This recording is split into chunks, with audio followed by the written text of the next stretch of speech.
Hello बच्चों, let's read the question first. The question says the product of mitosis are. तो हमसे यहाँ पर माइटोसिस के प्रोडक्ट पूछे गए हैं। तो इससे पहले हम थोड़ा सा माइटोसिस के बारे में जान लेते हैं। माइटोसिस जो होता है वो आपका एक तरीके का इक्वेशनल डिवीजन है। इक्वेशनल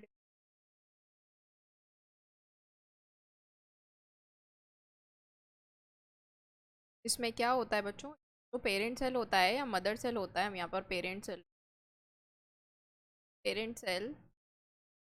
और डॉटर सेल एग्जैक्टली सिमिलर होते हैं एक दूसरे। उस पेरेंट सेल के पास डिप्लॉयड कंडीशन थी या 2n number of chrome. Daughter cell में भी आपको 2n नंबर्स ऑफ क्रोम देखने को मिलेंगे। और अगर ऐसा नहीं होता तो it is not mitosis. Okay, तो अब हम अपने ऑप्शंस देख लेते हैं। पहला ऑप्शन हमें दिया है one nucleus contains twice as much DNA as the parent cell. तो यहाँ पर ऐसा लिखा है कि पेरेंट सेल से यहाँ पर ट्वाइस डीएनए है, कि मतलब सपोज यहाँ पर 1n था क्रोमोजोम और यहाँ पर आपका हो गया 2n। तो ऐसा तो यहाँ नहीं होता, पेरेंट से ज़्यादा तो नहीं हो पाएगा ना। तो ये कंडीशन जो है वो गलत हो गई, ऑप्शन आपका गलत हो गया। ओके, तो यहाँ पर सेकेंड ऑप्शन दिया हुआ है टू जेनेटिकली आइडेंटिकल सेल्स। तो बिल्कुल सही बात है, ये जो है जेनेटिकली आइडेंटिकल ही होगा। तो पेरेंट सेल से डॉटर सेल बनेंगे वो एकदम सिमिलर होंगे। 2n नंबर ऑफ क्रोमोजोम यहाँ है तो 2n नंबर ऑफ क्रोमोजोम यहाँ पे है, तो जेनेटिकली आइडेंटिकल हो गई है। ये स्टेटमेंट सही है। थर्ड स्टेटमेंट देख लेते हैं। Four nuclei containing half as DNA as the parent nucleus. यहाँ पर ऐसा दिया है कि आपके पास एक पेरेंट सेल था, suppose this is your parent cell. यहाँ पर पेरेंट सेल है ये, इसके अंदर अब इससे जो सेल्स बने वो 4 सेल बने यहाँ पर, ऐसे 4।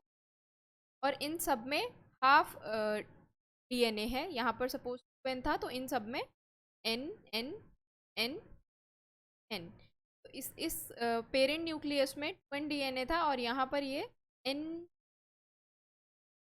है, यानी कि हैप्लॉइड कंडीशन। ये भी गलत हो गया, ये सिमिलर थोड़ी है ना, ये तो अलग कंडीशन दिखा रहे हैं।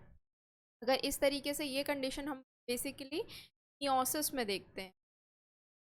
पेरेंट पेरेंट से पेरेंट सेल से या मदर सेल से जब डॉटर सेल बनते हैं, डॉटर,